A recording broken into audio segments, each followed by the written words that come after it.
There's a strange kind of peace that comes when you realize you will never be fully understood.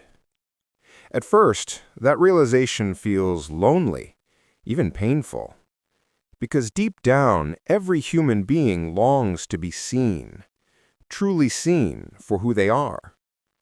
But what happens when the world looks at you and only sees a version of you that doesn't quite match the truth? What happens when your silence is mistaken for arrogance, your kindness for weakness, your individuality for rebellion? Most people spend their lives trying to correct that, trying to explain, justify, prove themselves. But Friedrich Nietzsche, one of history's most misunderstood philosophers himself, believed that being misunderstood is not a curse, it's a path to freedom. Because the moment you stop living for the approval or comprehension of others, you become untouchable. Nietzsche knew what it meant to be misinterpreted. In his lifetime, his writings were dismissed, mocked, even twisted into ideologies he never supported. He died alone, unrecognized for the genius that he was. And yet, his ideas outlived everyone who laughed at him. They still echo today, shaping psychology, philosophy, art, and even self-help. He wrote about the Übermensch, the overman, a human who rises above the herd mentality, someone who creates their own values, even if the world calls them insane for it. And perhaps more importantly, he wrote about the loneliness of that journey, because the price of true freedom is almost always misunderstanding. Most people conform because they fear being judged. They mold themselves to fit expectations, to fit labels, to fit narratives others can digest. But in doing so, they trade authenticity for acceptance. And Nietzsche's message was simple, though not easy. You must become who you truly are, even if the world doesn't get it, even if they never do.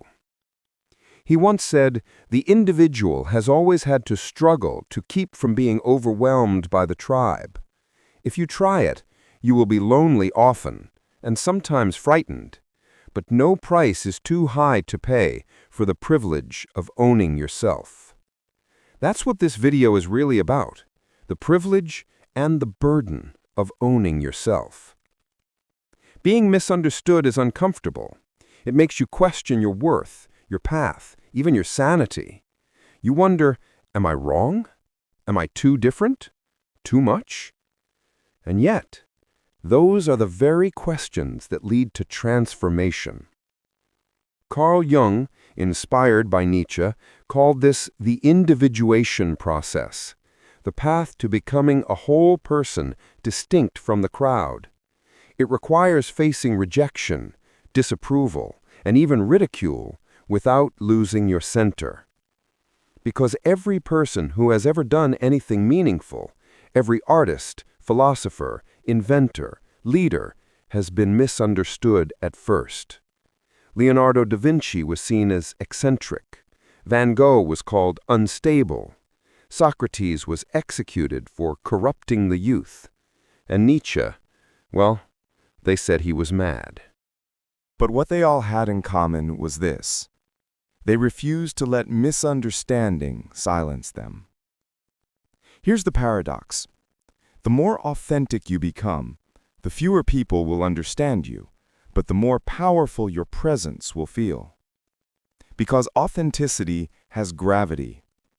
It doesn't beg to be accepted, it simply is. And while the world may never fully understand you, those who are meant to will. Your real people will find you not because you shouted the loudest, but because your quiet truth resonated at the right frequency. There's a line in Nietzsche's Thus Spoke Zarathustra, where he writes, "The higher we soar, the smaller we appear to those who cannot fly." And that's the truth of every personal evolution. When you rise above mediocrity, when you grow, when you change, people will not understand you because they can't see the world from where you're standing.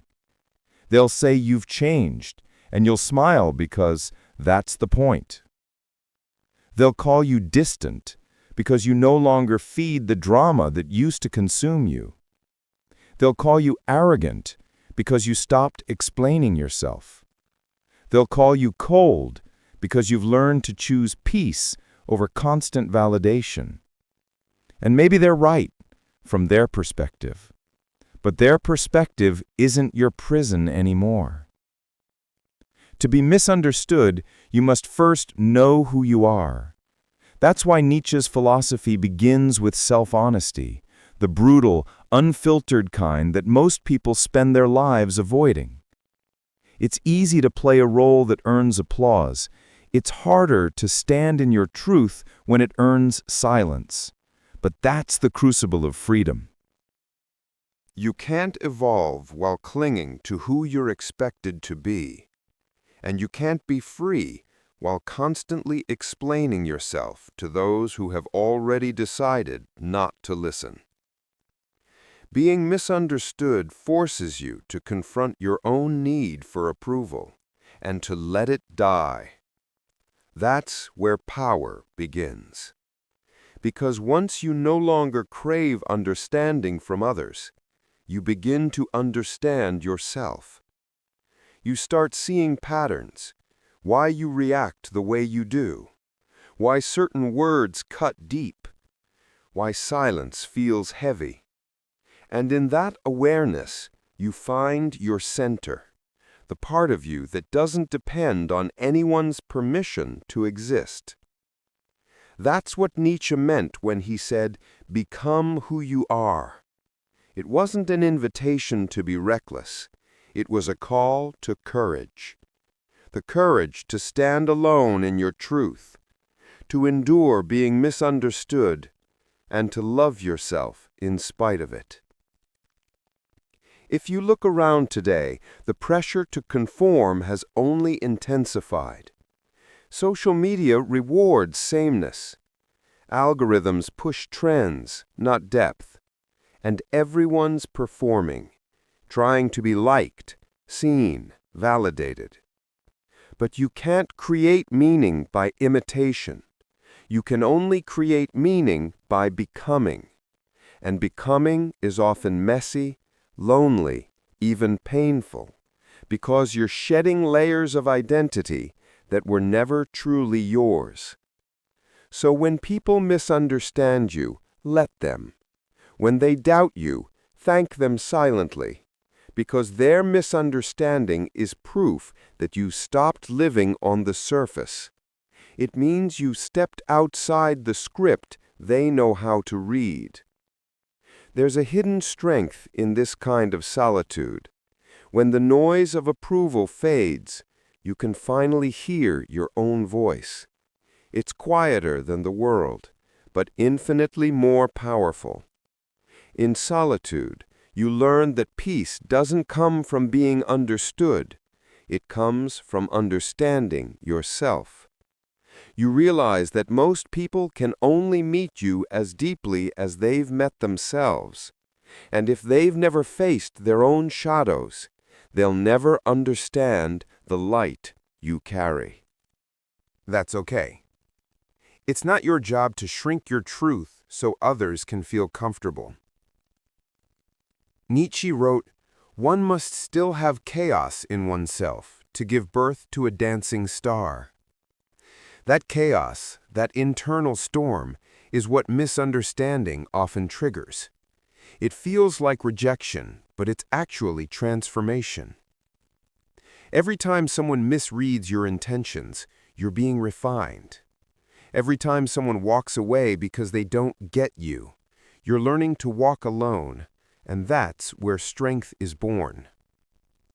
The misunderstood learn independence early. They learn to think without validation, to act without permission, to believe without applause. And that's why they end up freer than most, because their compass points inward, not outward.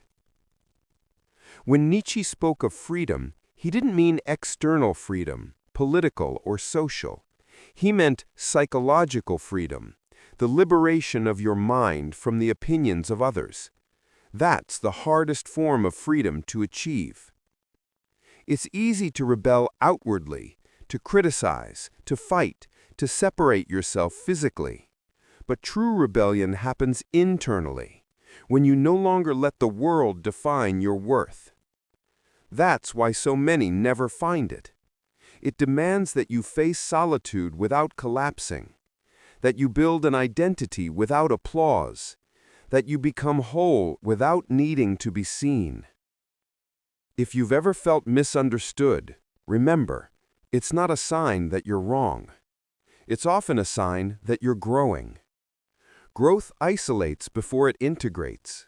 It separates you from the crowd before it connects you with your tribe. You will outgrow places, people, and even versions of yourself. And with every new version, fewer will understand you. But those who do will matter more than all the rest combined. The truth is, most people will never see you as you are. They'll only see you as they are.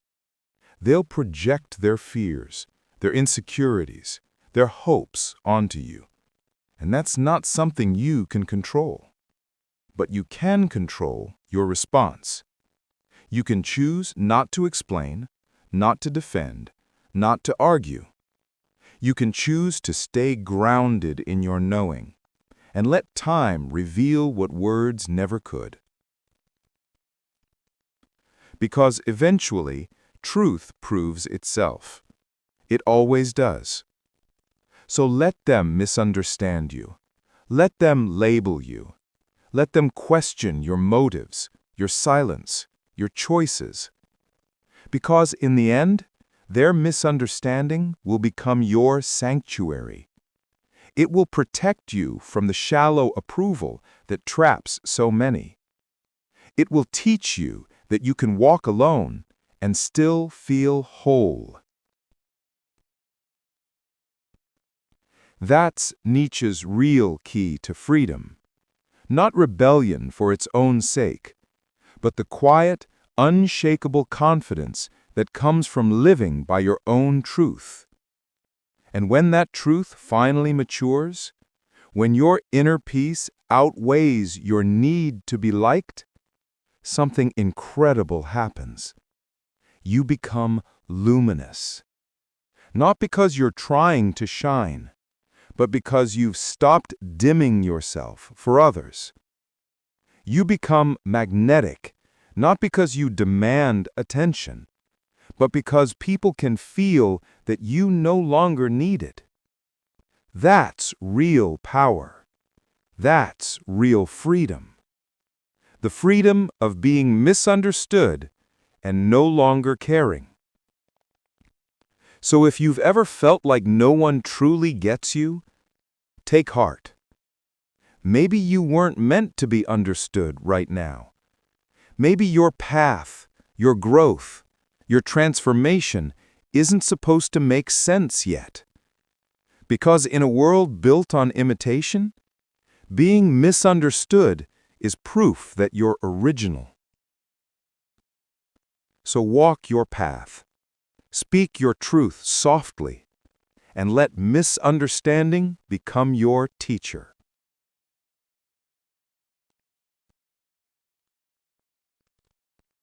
In time, you'll see what Nietzsche saw, that freedom isn't found in being seen. It's found in being true. And when you finally embrace that, you won't need understanding anymore. You'll have something greater. You'll have peace.